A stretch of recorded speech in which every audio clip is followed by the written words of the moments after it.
25 Killer Actions to Boost Your Self-Confidence. Once we believe in ourselves, we can risk curiosity, wonder, spontaneous delight, or any experience that reveals the human spirit. E. Cummings. By Leo Babauta. One of the things that held me back from pursuing my dreams for many years was fear of failure, and a lack of self-confidence that I needed to overcome that fear. It's something we all face, to some degree, I think. The key question: how do you overcome that fear? By working on your self-confidence and self-esteem.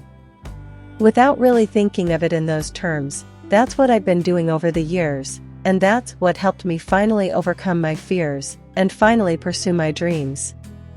I still have those fears, undoubtedly. But now I know that I can beat them, that I can break through that wall of fear and come out on the other side. I've done it many times now, and that success will fuel further success. This post was inspired by reader Nick from Finland, who asked for an article about self-worth and self-confidence. Many of the things you propose make people feel better about themselves and actually help building self-confidence. However, I would be interested on reading your input in general on this topic. Taking time out for your own plans and dreams, doing things another way than most other people and generally not necessarily fitting in, can be quite hard with a low self-confidence.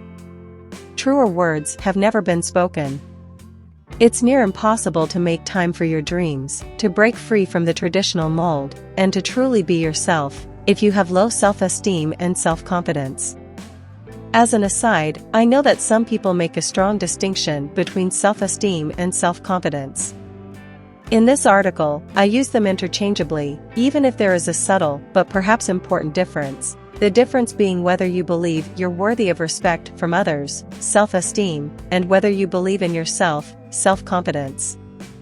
In the end, both amount to the same thing, and in the end, the actions I mentioned below give a boost to both self-esteem and self-confidence.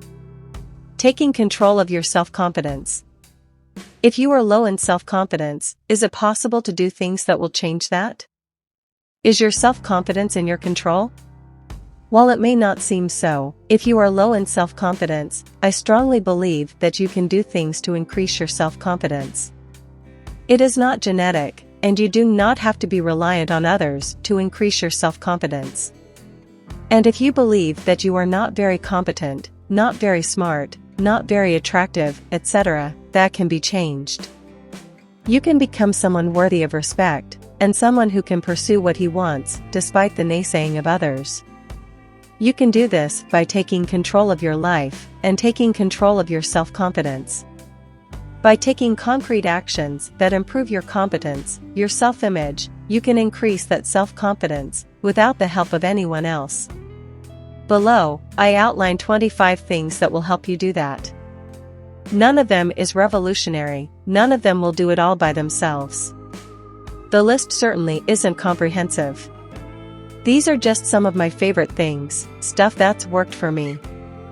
And you don't need to do all of them, as if this were a recipe. Pick and choose those that appeal to you, maybe just a couple at first, and give them a try. If they work, try others.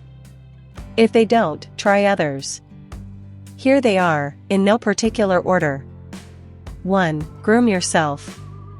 This seems like such an obvious one, but it's amazing how much of a difference a shower and a shave can make in your feelings of self-confidence and for your self-image. There have been days when I turned my mood around completely with this one little thing. 2. Dress nicely. A corollary of the first item above, if you dress nicely, you'll feel good about yourself. You'll feel successful and presentable and ready to tackle the world. Now, dressing nicely means something different for everyone. It doesn't necessarily mean wearing a $500 outfit, but could mean casual clothes that are nice looking and presentable. 3. Photoshop your self-image. Our self-image means so much to us, more than we often realize. We have a mental picture of ourselves, and it determines how confident we are in ourselves. But this picture isn't fixed and immutable. You can change it. Use your mental photoshopping skills, and work on your self-image. If it's not a very good one, change it. Figure out why you see yourself that way, and find a way to fix it. 4. Think positive. One of the things I learned when I started running, about 2 years ago, was how to replace negative thoughts, see next item, with positive ones. How I can actually change my thoughts, and by doing so make great things happen. With this tiny little skill, I was able to train for and run a marathon within a year. It sounds so trite, so Norman Vincent Peale, but my goodness, this works. Seriously. Try it if you haven't. 5. Kill negative thoughts. Goes hand in hand with the above item, but it's so important that I made it a separate item. You have to learn to be aware of your self-talk, the thoughts you have about yourself and what you're doing. When I was running, sometimes my mind would start to say, "This is too hard. I want to stop and go watch TV." Well, I soon learned to recognize this negative self-talk, and soon I learned a trick that changed everything in my life. I would imagine that a negative thought was a bug, and I would vigilantly be on the lookout for these bugs. When I caught one, I would stomp on it, mentally of course, and squash it. Kill it dead. Then replace it with a positive one. Come on, I can do this. Only 1 mile left. Know yourself and you will win all battles. Sun Tzu. 6. Get to know yourself. When going into battle, the wisest general learns to know his enemy very, very well. You can't defeat the enemy without knowing him. And when you're trying to overcome a negative self-image and replace it with self-confidence, your enemy is yourself. Get to know yourself well. Start listening to your thoughts. Start writing a journal about yourself, and about the thoughts you have about yourself, and analyzing why you have such negative thoughts. And then think about the good things about yourself, the things you can do well, the things you like. Start thinking about your limitations, and whether they're real limitations or just ones you've allowed to be placed there, artificially. Dig deep within yourself, and you'll come out, eventually, with even greater self-confidence. 7. Act positive. More than just thinking positive, you have to put it into action. Action, actually, is the key to developing self-confidence. It's one thing to learn to think positive, but when you start acting on it, you change yourself, one action at a time. You are what you do, and so if you change what you do, you change what you are. Act in a positive way, take action instead of telling yourself you can't, be positive. Talk to people in a positive way, put energy into your actions.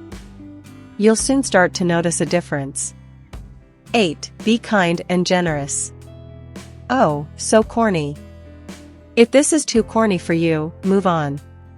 But for the rest of you, know that being kind to others, and generous with yourself and your time and what you have, is a tremendous way to improve your self-image.